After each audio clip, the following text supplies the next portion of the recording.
about? Anti-woke is just anti-black. All this anti-woke stuff is just anti-black. Period, full stop. And it took years, which is crazy, but finally a white male politician, the California governor, Gavin Newsom, is finally calling out what the black community has been screaming for years. You can lose this country, no bullshit. It's not the rule of law anymore, it's the rule of dawn. It's this great purge, and it's happening in real time, and I'm sitting here, and I feel like we're not doing enough. Right. We're not calling this out, we're not drawing a line here. The word woke itself has its roots in the black culture. It goes all the way back to the 1940s and 50s when stay woke meant stay alert, be aware, don't get caught slipping, and know what's going on around you. And we still use a form of it today when we're talking about waking other people up in the black community. In School Days, Spike Lee even made it an iconic scene in black cinema. But around the time of Black Lives Matter, white America co-opted and corrupted the term, as they've done with black things historically. What used to be synonymous with black consciousness got twisted into a political insult. Now woke gets thrown around by conservatives to describe anything they don't like. Diversity, empathy, inclusion, accountability, you name it. My son Xavier is dead. Killed by the woke mind virus. So when you hear phrases like go woke, go broke, end wokeness, or the woke mind virus, it's all code words and phrases for conservatives to bunch up everything they don't like and speak against it. And make no mistake, what this administration is doing is not just politics. It's about erasing blackness, erasing our history, burning our literature, defunding programs to help the black community, and literally trying to take away the power of our vote, which is what our ancestors marched, protested, and fought for. If you're not aware that the Supreme Court is currently hearing arguments that could ultimately lead to the overturning of the Voting Rights Act of 1965, you need to be, and I need you to understand why it should matter to you. But we all know how easy it is for white people to ignore black voices in America. But now people are finally starting to pay attention because everything that black people have been talking about and concerned with is starting to be called out by white people. Serious question. White men, why are you so angry? You're not a victim, nor have you ever been. Literally every law in this country supports your success.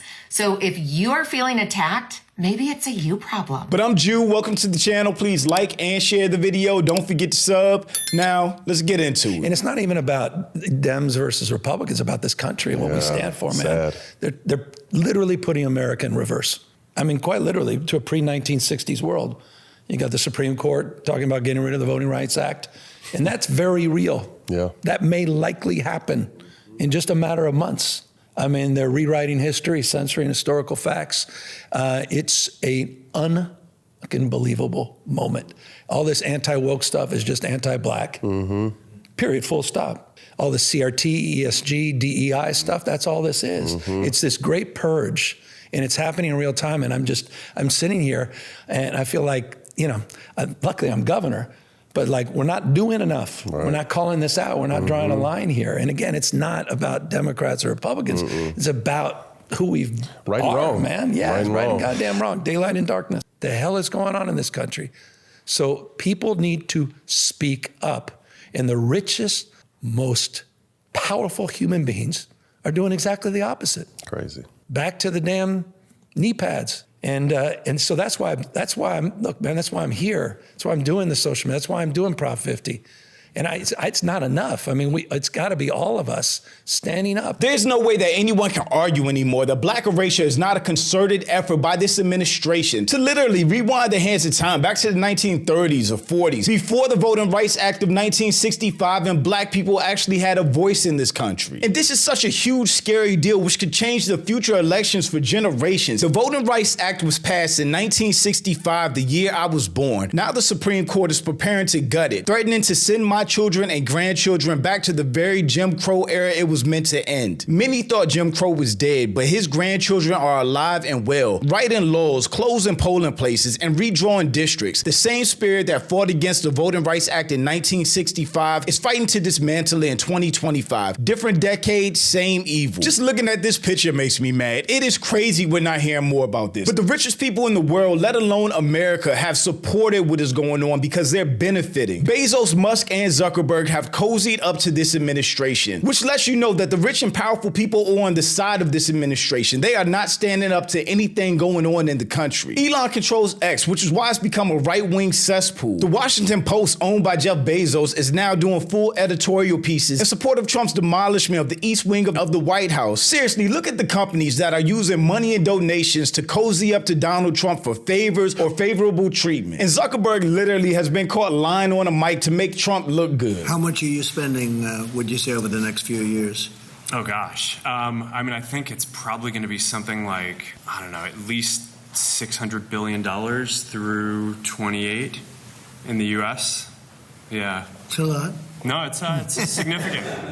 That's a lot. Thank you, Mark. It's great to have you. Sorry, I wasn't ready to do for announcement. He said I wasn't sure what number you wanted to go in. Kamala has been calling this out. Jasmine Crockett has been calling this out. Roland Martin has been calling this out. Black orgs that fight gerrymandering have been calling this out. It's your people that haven't been calling this out. Black folks, don't be fooled by his pivot. I agree with all of that statement. Jasmine Crockett has been doing her job. Kamala did her job. Roland Martin has been calling this out. Black organizations, black voices, black individuals have been calling out what's happening and predicted what would happen and where we would be since Trump's first term. Maybe that will wake up a larger part of America that will not hear it coming from a black person. I didn't know time machines existed, but apparently they do, because the Supreme Court is about to take us back 60 years. So here's what's going on. There's a case called Louisiana versus Calais. In plain English, it's about whether states can still use the Voting Rights Act to stop racial discrimination in elections. The court is now asking if creating voting districts that help black voters have fair representation is somehow unconstitutional. Think about that. The law that protects against racial discrimination might be ruled as too racial. Project 2025 is well underway of stripping the vote from Americans who happen to have black skin.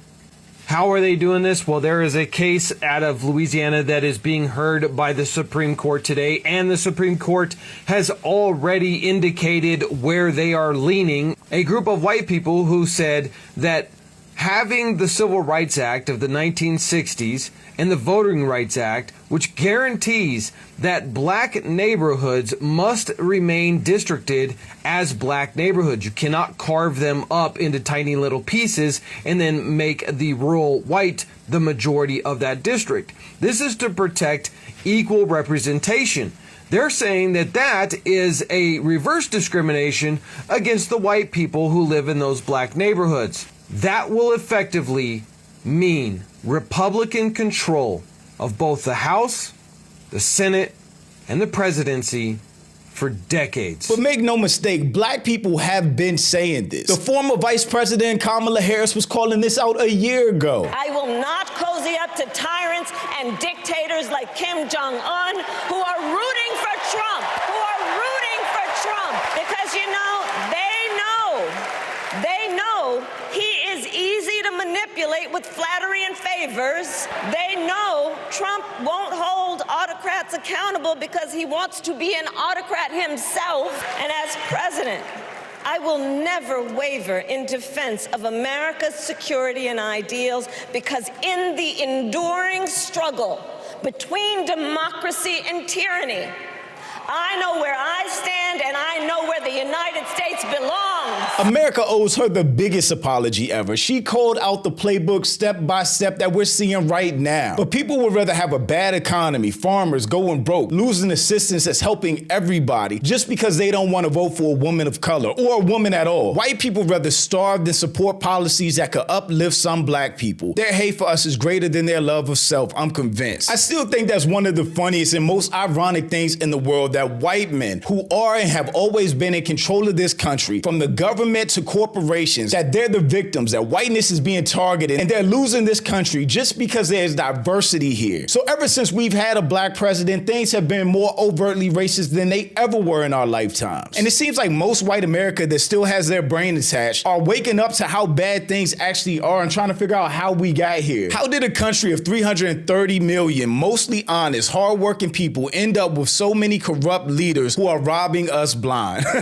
White people. And I love love the tag. Trust black women. We tried to tell you. Racism, next question. And this tweet was specifically about the farmers who voted for Trump, who put him in power, that are now suffering. Poor whites are sticking with Trump and will continue to stick with him because I've said before, the true goal of the MAGA movement, the thing they won't say out loud, is to slow or prevent white people from becoming a minority in America. They'll gladly destroy themselves economically for the greater good. White Americans decided doing away with democracy was a better option than voting for two highly qualified women sitting in the Oval Office. Even more of us decided to stay home when one of those highly qualified women was black and South Asian. And with all those things being true, it's no wonder why black people are so exhausted at everything going on and kind of waiting for white people to do their part, to call out what's going on, to protest, to be part of the solution and not the problem. Because we've been calling this out and saying exactly what's happening right now is what would happen. And it's just crazy how long black people have known the dangers of what's going on right now, of where we are in this specific society, and how long we've been calling it out. Fascism is a new name for the kind of terror the Negro has always faced in America. This kind of terrorism is extending more and more to groups of peoples whose skins are not black. Langston Hughes in 1936. Wow. And it's taking longer than it should, but it is starting to happen. I used to mock people who called Trump the fascist during his first term. While I never voted for him, it always just felt hysterical or an exaggeration. After January 6th, I started to understand. Now I realize how wrong I was. For that, I owe those people an apology. The apology is nice, but a vote would have been better. 2 votes would have been better, actually. Everything going on right now, in one way or another, affects black people or is an attack on the black community. When the economy starts to hurt, more than likely, black people will get hurt worse, as we see with unemployment. They're trying to strip away the power of our vote and erase black history, which is American history. And at this point, everyone just has to start using their platforms to call out what's going on, to speak up as much as possible, and to wake up everybody they can so we're woke as a society in the black way, meaning alert, knowing what's going on and fighting to make a change. And maybe it is time, especially while the holiday season is coming up, for us to put our money where our mouths are and do an economic boycott. And thank you to my channel members. Y'all support me so much. I'll have another video to y'all directly soon. But thanks for watching. Let me know what you think about everything. Make sure you check out the next video. And don't forget to follow me on Instagram for behind the scenes and life stuff. And I'll catch you next time. Peace.